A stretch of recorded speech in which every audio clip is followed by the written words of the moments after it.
कि जब मैं आपके पास लौटूंगी तो ये सारे सत्य जितने सब अपनी अपनी पार्टियों अपने अपने सत्य सच जो जाहिर कर रहे हैं उसका आप एक पुंज बनाकर मुझे और मेरे दर्शकों को दे देंगे।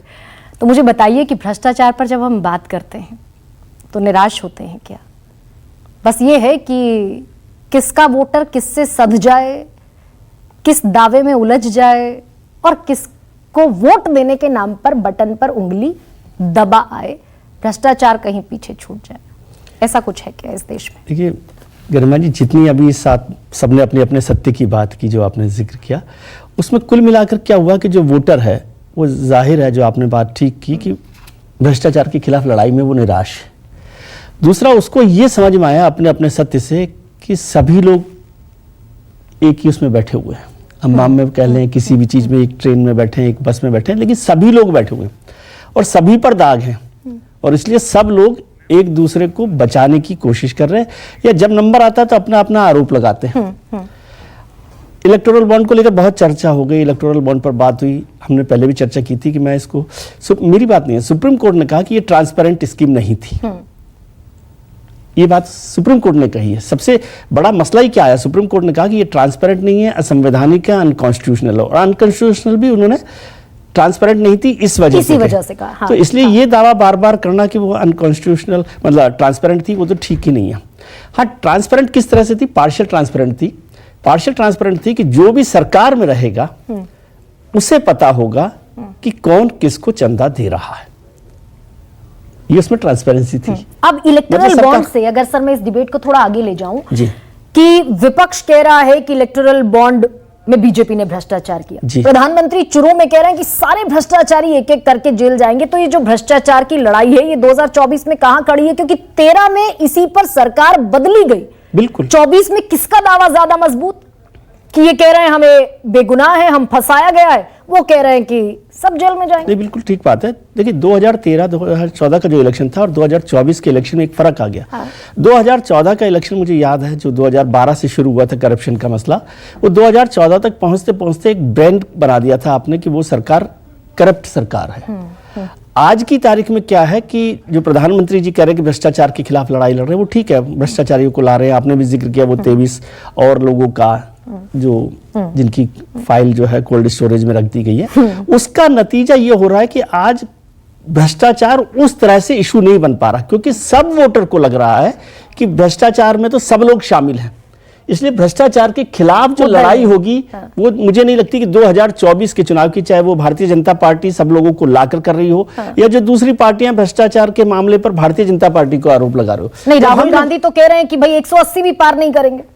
वो तो ठीक है, उसमें कोई बात नहीं। 180 का फिगर उन्होंने कहां से लिया मुझे आइडिया नहीं, किस हिसाब से, क्या करप्शन के परसेंटेज पर उन्होंने लगाया? नहीं, उन्होंने कहा कि भाई ये 400 पार का नारा कहां से आया? हाँ, वो ठीक है, नंबर इसीलिए निकाला गया 400 पार क्योंकि डरे हुए हैं, महाराष्ट्र और हरियाणा से सारे नेता हमारे ले जा रहे हैं क्योंकि 180 भी पार करने की नौबत नहीं है। जी, अब वो 180 और 400 तो 4 जून को सब हो जाएगा साहब कि कौन आ रहा है क्या नहीं आ रहा। मैं ये कह रहा हूँ कि ये लड़ाई को इतना गडमड आपने कर दिया कि भ्रष्टाचार जो एक बड़ा इशू हो सकता था, वो भ्रष्टाचार का इशू मैं खासतौर से विपक्षी पार्टियों के लिए कह रहा हूँ कि वो नहीं बन पा रहा। भारतीय जनता पार्टी के इलेक्टोरल बॉन्ड को, करप्शन को लेकर एक चीज और मैं कहूँ, इलेक्टोरल बॉन्ड से जो दूसरी पार्टियां हैं ये जो ज्यादातर राजनीतिक दल है ना, वो उसको थोड़ी सी बारीक बात बता रहा हूं मैं आपको, वो क्यों परेशान है कि पहले जो चंदा दिया जाता था, गोपाल कृष्ण जी बात ठीक कर रहे हैं कि कैश में दिया जाता था, तो उसमें कुछ हिस्सा नेताजी के पास पहुंच जाता था, कुछ हिस्सा पार्टियों के पास पहुंच जाता था, उनकी भी जेब में रहता था। अब इलेक्टोरल बॉन्ड का तो सारा का सारा पैसा पार्टी के पास जा रहा है, जो दूसरा दिया जा रहा है वो अलग है, लेकिन उस समय एक शेयर होता था। नहीं, मैं तो अब इलेक्टोरल बॉन्ड से बढ़ के आगे जो आपको याद हो कि बहुत सारे नेताओं पर, अभी आपको जो बात कर रहे थे समाजवादी पार्टी के प्रवक्ता, तो बहुत सारे नेताओं का आपको पता होगा डिस्प्रोपोर्शनेट असेट्स के बहुत सारे केसेस चल रहे थे ज्यादातर नेताओं पर। उसकी वजह ये थी क्योंकि वो पैसा कहां से आ रहा था, वो पैसा रिकॉर्ड पर नहीं था ना, बुक कीपिंग नहीं थी, इसलिए डिस्प्रोपोर्शनेट असेट हो रहा है ना। आपके पास कहां से पैसा आएगा? आप 10 लाख रुपए आपको कंपनी दे रही है और आपके पास 100 करोड़ रुपए हैं, तो वो कहां से आए? तो वो चंदा उससे होता था, जो उस चंदे पार्शियल एक रोक इलेक्टोरल बॉन्ड से लगी, जिसकी मुझे समझ में आती है। परेशानी यह है, मुद्दा यह, क्या आज हम इस बहस पर आ रहे हैं, हमारे सारे राजनीतिक दल भी हम करें कि ये चंदे की जो तस्वीर है इसको साफ किया जाए, क्या बड़ा कानून बनाया जाए भ्रष्टाचार के खिलाफ, कि भ्रष्टाचार को, इलेक्टोरल रिफॉर्म की बात हुई, मुझे तो याद नहीं पिछले 10 साल में कोई इलेक्टोरल रिफॉर्म हुआ। हाँ, नहीं, मैं एक और सवाल विजय जी से आगे का ये पूछ रही हूँ कि अब 2024 में आप कह रहे हैं कि अपने अपने हिसाब से सब फील्डिंग कर रहे हैं, माहौल नहीं बन रहा, लेकिन भ्रष्टाचार पर माहौल इसलिए नहीं बन रहा ना क्योंकि अब सबको वोटर को लग रहा है कि ये सभी लोग भ्रष्ट हैं।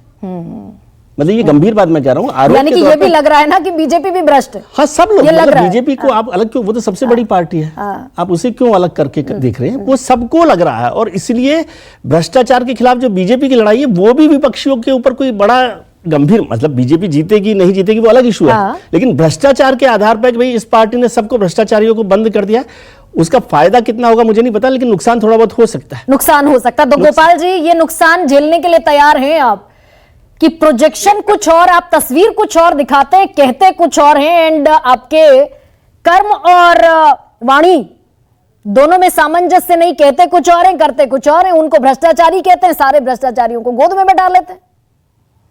देखिए, भ्रष्टाचार की लड़ाई में हम हर मूल्य चुकाने के लिए तैयार हैं। हम प्रधानमंत्री जी का यह गारंटी है कि भ्रष्टाचार की लड़ाई अंत तक लेके जाएंगे। कोई भी भ्रष्टाचारी, चाहे भारतीय जनता पार्टी का हो या किसी और पॉलिटिकल पार्टी का हो, किसी भी पोस्ट पे है, वो नहीं छूटेगा। और यह भी कह रहे हैं कि अभी हमारी भ्रष्टाचार बिल्कुल खत्म करने में हम सफल नहीं हुए। अभी इकोसिस्टम इतना ज्यादा पनप गया था, दीमक की तरह भ्रष्टाचार देश में सब जगह फैला हुआ था, और ये 60-65 साल का जो पिछला इतिहास है उसके अंतर्गत उसको साफ करने में लीगल नहीं, वो 60-65 साल जिन्होंने फैलाया, लड़ाई की, मतलब पार्शियल जो कह रहे हैं गोपाल जी सही बात कह रहे हैं कि सब नहीं हुए, लेकिन क्या कुछ लोग बीजेपी वाले भी हैं? मुझे याद नहीं, आप तो ज्यादा विद्वान हैं, आपको पता होगा कि बीजेपी के लोगों पर। और एक चीज और, गोपाल जी बहुत विद्वान लोग हैं, उन्होंने कहा कि 4 लाख शेल कंपनियों पर को खत्म किया गया, डीलिस्ट किया गया, और 2200 करोड़ रुपए, मुझे नहीं पता कि 10-10 हजार रुपए के लिए शेल कंपनियां बनाई जाती हैं। हाँ, गोपाल जी, सवाल फिर से वहीं पर घूमकर आ गया ना कि सारे कांग्रेसी भ्रष्टाचारी जो आपकी नजर में थे सब भर लिया आपने अपनी पार्टी में। जो 4 लाख कंपनियों का डीलिस्ट किया है वो तो कैपिटल मार्केट में, जिसमें ये मैट्रिक्स और ये सब कंपनियां थी, जिसमें चिदम्बरम जी और कार्ति चिदम्बरम फंसे हुए थे, वो सारा अलग है सिस्टम, वो इकोसिस्टम अलग था। चलिए ठीक है गोपाल जी, आज मेरे पास समय का अभाव है, इसलिए बाकी मेहमानों को भी मैं दोबारा मौका